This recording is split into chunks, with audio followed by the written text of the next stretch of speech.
शांति। आज 25 अक्टूबर 2022 की बाबा की साकार मुरली है। मुरली के महावाक्य हैं, मीठे बच्चे तुम कर्म योगी हो, कर्म करते हुए बाप की याद में रहो। याद में रहने से कोई भी विकर्म नहीं होगा। प्रश्न है, बाप से बुद्धि योग न लगने का मुख्य एक कारण है, वह कौन सा? उत्तर है लोभ। कोई भी विनाशी चीज़ों में लोभ होगा, खाने का व पहनने का शौक होगा, तो उनकी बुद्धि बाप से नहीं लग सकती। इसलिए बाबा विधि बताते हैं, बच्चे लोभ रखो बेहद के बाप से वर्षा लेने का। बाकी किसी भी चीज़ में लोभ नहीं रखो, नहीं तो जिस चीज़ से अधिक प्यार होगा वही चीज़ अंत में भी याद आएगी और पद भ्रष्ट हो जाएगा। गीत है, जाग सजनिया जाग, ओम शांति। अभी यह तो बच्चे जानते हैं, यूँ तो सारी दुनिया में सब कहते हैं कि हम सभी आपस में भाई भाई हैं, वी आर ऑल ब्रदर्स। परंतु क्यों नहीं उन आत्माओं को यह समझ में आता है कि हम बाप के बच्चे हैं, वह रचयिता हैं, हम रचना हैं। जानवर तो नहीं कहेंगे हम ब्रदर्स हैं। मनुष्य ही समझते हैं और कहते भी हैं कि हम सब ब्रदर्स हैं। रचता एक बाप है, उसको कहा जाता है परम पिता परमात्मा। ऐसे हो नहीं सकता कि बहन को भाई कहें। जब सब अपने को आत्मा समझते हैं तब कहते हैं हम आपस में भाई भाई हैं। सिवाय आत्मा के और कुछ हो नहीं सकता। एक बाप के जिस्मानी बच्चे तो इतने नहीं हो सकते। अभी तुमको अच्छी तरह याद है कि हम आपस में भाई भाई हैं। बाप बैठ बच्चों को पढ़ाते हैं। भगवानुवाच, हे बच्चों, तो बहुतों को पढ़ाते हैं ना। सिर्फ ऐसे नहीं कहेंगे हे अर्जुन, एक का नाम नहीं लेंगे। सबको पढ़ाते हैं। स्कूल में मास्टर कहेंगे ना, हे बच्चों अच्छी तरह पढ़ो। है तो स्टूडेंट, परंतु टीचर बड़ा बुजुर्ग हैं, इसलिए स्टूडेंट को बच्चे बच्चे कहते हैं। वहाँ कोई अपने को आत्मा तो समझते नहीं हैं, वहाँ तो जिस्मानी संबंध ही रहता है। जैसे गांधी को बापू का मर्तबा दे दिया है, मेयर को भी फादर कहते हैं। ऐसे मर्तबे तो बहुतों को देते हैं। यहाँ तो तुम समझते हो हम आत्माएं भाई भाई हैं, तो भाइयों का बाप ज़रूर चाहिए। सब आत्माएं जानती हैं वह हमारा बाप है, जिसको गॉड फादर कहते हैं। यह आत्मा ने कहा हमारा गॉड फादर। लौकिक फादर को गॉड नहीं कहेंगे। तुम जानते हो हम आत्मा हैं, बाबा हमको पढ़ाने आए हैं, अर्थात पतितों को पावन बनाने आए हैं। हमको पतित से पावन बनाकर और फिर पावन दुनिया का मालिक बनाते हैं। यह बातें कोई भी जानते नहीं। यहाँ तुम बच्चे जानते हुए भी फिर कर्म करने में भूल जाते हो। याद में रहो तो विकर्म नहीं होगा। कर्म योगी तो तुम हो ही। सन्यासियों का है कर्म सन्यास। सिर्फ ब्रह्म तत्व से योग लगाते हैं, परंतु सारा दिन तो योग लगा नहीं सकते। ब्रह्म में जाने के लिए योग रखते हैं।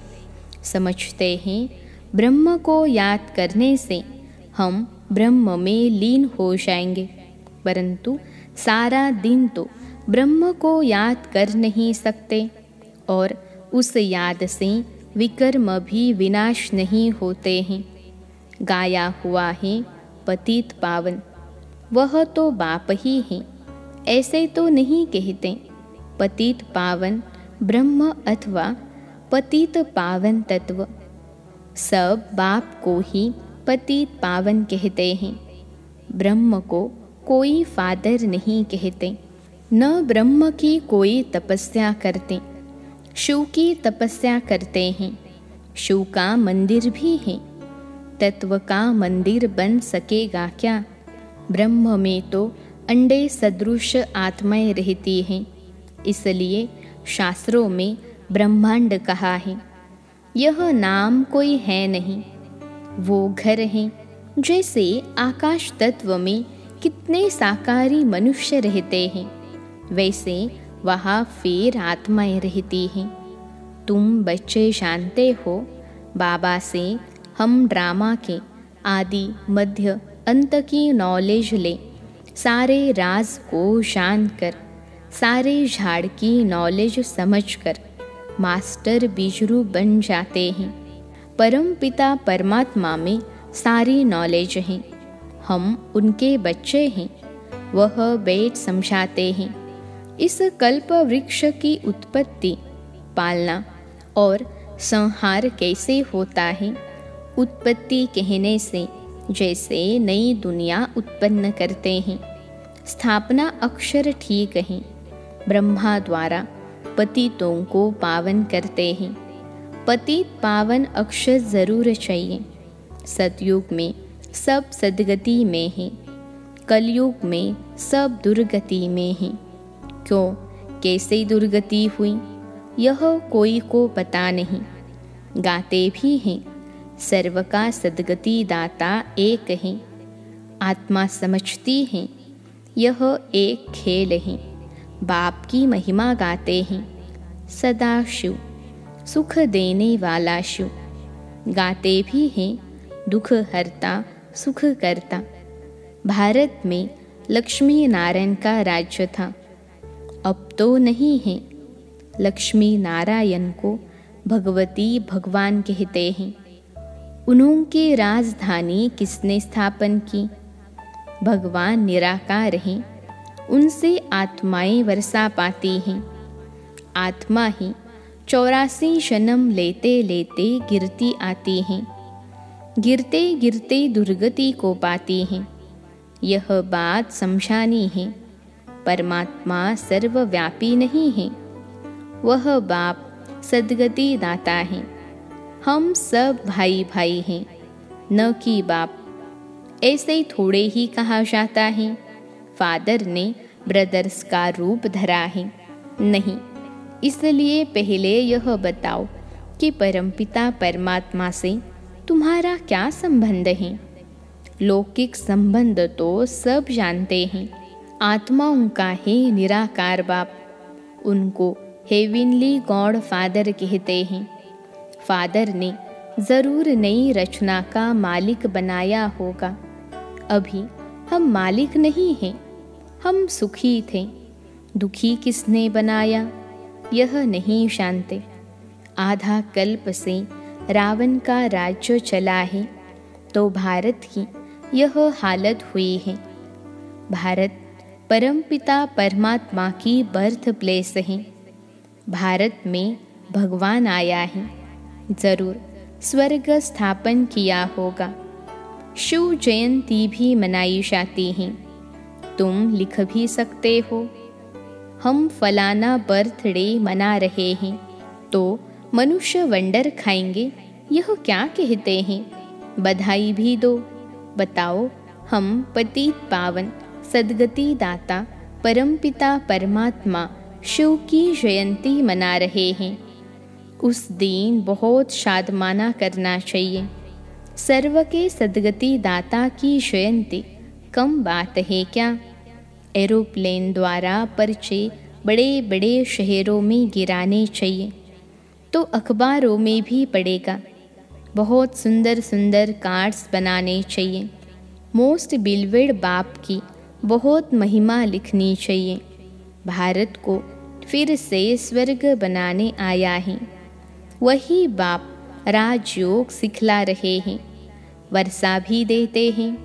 शिव जयंती के कार्ड बहुत अच्छे सुंदर छपाने चाहिए। प्लास्टिक पर भी छप सकते हैं, परंतु अर्जुन छोटी बुद्धि है। राजा रानी तो कोटों में कोई बनेगा, बाकी ज़रूर अलबेले जो होंगे वह प्रजा बनेंगे। माला 108 की हैं, बाकी प्रजा तो बहुत होगी। ऐसे भी नहीं, हम तो अलबेले हैं। खूब पुरुषार्थ करना चाहिए। बाबा समझाते बहुत हैं, परंतु अमल में मुश्किल लाते हैं। यहाँ अपने को अल्लाह के बच्चे समझते हैं। बाहर निकलने से माया उल्लू बना देती है। इतनी कड़ी माया है, राजाई लेने वाले थोड़े निकलते हैं। चंद्रवंशी को भी हम नापास कहेंगे। तुम सबकी पढ़ाई और पद को जानते हो। दुनिया में रामचंद्र के पद को कोई जानता होगा? बाबा अच्छी तरह समझाते हैं कैसे हम शिव जयंती के लिए फर्स्ट क्लास निमंत्रण बनावे जो मनुष्य चकित हो जाए। विचार सागर मंथन गाया हुआ है। शिव बाबा को थोड़े ही विचार सागर मंथन करना है। यह बच्चों का काम है। बाबा राय देते हैं, किसकी बुद्धि में आए और काम न करें तो बाबा उनको अनाड़ी कहेंगे। बच्चे जानते हैं परमपिता परमात्मा हमको ब्रह्मा द्वारा विष्णुपुरी का मालिक बना रहे हैं। शंकर द्वारा विनाश होना है। त्रिमूर्ति ऊपर खड़ा है। तुम सब पंडे हो जो रूहानी यात्रा सिखलाते हो। तुम भी लिख सकते हो सत्यमेव जयते। बरोबर सत्य बाबा हमको विजय पाना सिखलाते हैं अथवा विजय प्राप्त कराते हैं। कोई एतराज़ उठावे तो उनको समझाना है। बाबा का ख्याल चला कि शिव जयंती कैसे मनानी चाहिए। गीता का भगवान शिव है, न कि श्री कृष्ण। इसका बहुत प्रचार करना है। वह रचयिता, वह रचना। वर्षा किससे मिलेगा? श्री कृष्ण है पहली रचना। दिखाया है सागर में पीपल के पत्ते पर श्री कृष्ण आया। यह है गर्भ महल की बात। स्वर्ग में गर्भ महल में मौज रहती हैं। यहाँ नर्क में गर्भ जेल में फतकते हैं। सतयुग में गर्भ महल, कलयुग में गर्भ जेल होता है। श्री कृष्ण का चित्र कितना अच्छा है। नर्क को लात मार रहे हैं। श्री कृष्ण के 84 जन्म भी लिखे हुए हैं। भगवानुवाच, तुम अपने जन्मों को नहीं जानते हो, मैं तुमको बतलाता हूँ। तो जिसने पूरे 84 जन्म लिए हैं उनको ही समझाता हूँ। कितना सहज है। साथ में मैनर्स भी चाहिए। लोभ रखना चाहिए। बेहद के बाप से वर्षा लेने का और कोई चीज़ का लोभ नहीं। इसलिए ऐसी कोई चीज़ अपने पास नहीं रखनी चाहिए जो बुद्धि जाए, नहीं तो पद भ्रष्ट हो जाएगा। देह सहित जो कुछ है सबसे बुद्धि निकालनी है। एक बाप को याद करना है। कोई बहुत मनुष्य फर्नीचर रखने वाला होगा तो मरने समय वह याद आता रहेगा। जिस वस्तु से जास्ती प्यार होगा वह पिछाड़ी में याद ज़रूर आएगी। बाप बच्चों को समझाते हैं, कोई भी चीज़ लोभ के वश छिपाकर मत रखो। यज्ञ से हर चीज़ मिल सकती है। छिपा के कुछ रखा तो बुद्धि ज़रूर लटकेगी। बाबा का फरमान है, शिव बाबा का भंडारा है। बच्चों को सब कुछ मिलना है। ऐसा भी ख्याल नहीं आना चाहिए कि फलाने को साड़ी अच्छी पड़ी है, हम भी पहने। अरे तुम बाप से राजाई का वर्षा लेने आए हो कि साड़ी का वर्षा लेने आए हो? जो अच्छी सर्विस करते हैं उन पर सब कुर्बान जाते हैं। बोलो, हम सिवाय शिव के भंडारे से मिले हुए और कुछ पहन नहीं सकती। हम यज्ञ से ही लेंगी तो बाबा की याद रहेगी।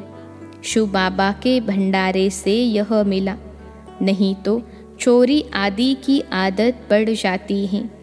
अरे यहाँ सैक्रिफाइस यानी त्याग करेंगे तो वहाँ बहुत फर्स्ट क्लास चीज़ें मिलेगी। शिव बाबा कहाँ बच्चों की परीक्षा भी लेते हैं। देखिए कितना देह अभिमान है। तुम्हारा वायदा है, जो खिलाएंगे, जो पहनाएंगे आदि दिल में समझना चाहिए। यह शिव बाबा देते हैं। इतनी फर्स्ट क्लास अवस्था होनी चाहिए। बाबा से पूरा वर्षा लेना है तो श्रीमत पर पूरा पुरुषार्थ करो। बाबा की राय पर चलो। बाबा मम्मा कहते हो तो पूरा फॉलो करो। सबको रास्ता बताओ। बाबा से वर्षा मिला था, अब फिर मिल रहा है। याद की यात्रा करते रहो। बाबा समझाते हैं, तुम जितना रुस्तम बनेंगे उतना माया जोर से आएगी।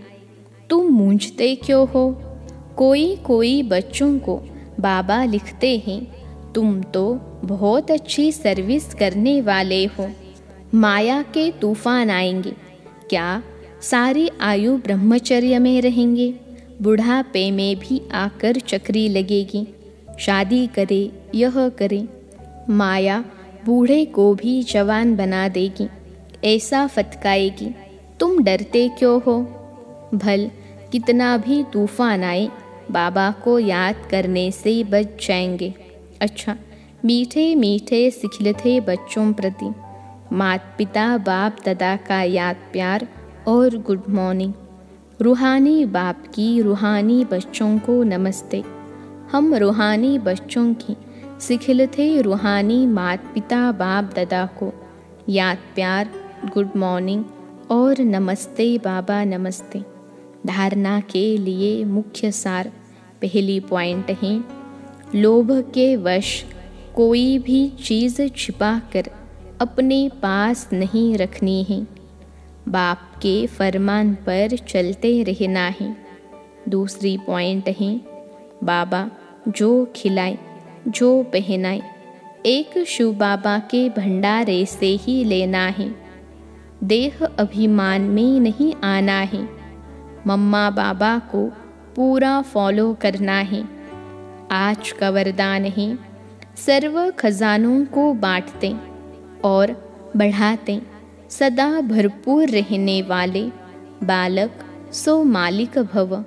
सर्व खजानों को बांटते और बढ़ाते सदा भरपूर रहने वाले बालक सो मालिक भव। विश्लेषण है, बाप ने सभी बच्चों को एक जैसा खजाना देकर बालक सो मालिक बना दिया है। खजाना सबको एक जैसा मिला है, लेकिन यदि कोई भरपूर नहीं है तो उसका कारण है कि खजाने को संभालना व बढ़ाना नहीं आता है। बढ़ाने का तरीका है बांटना और संभालने का तरीका है खजाने को बार बार चेक करना। अटेंशन और चेकिंग, यह दोनों पहरे वाले ठीक हो तो खजाना सदा सेफ रहता है। आज का स्लोगन है, हर कर्म अधिकारीपन के निश्चय और नशे से करो तो मेहनत नहीं करनी पड़ेगी।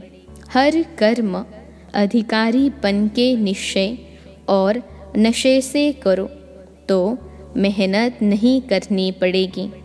अच्छा, ओम शांति।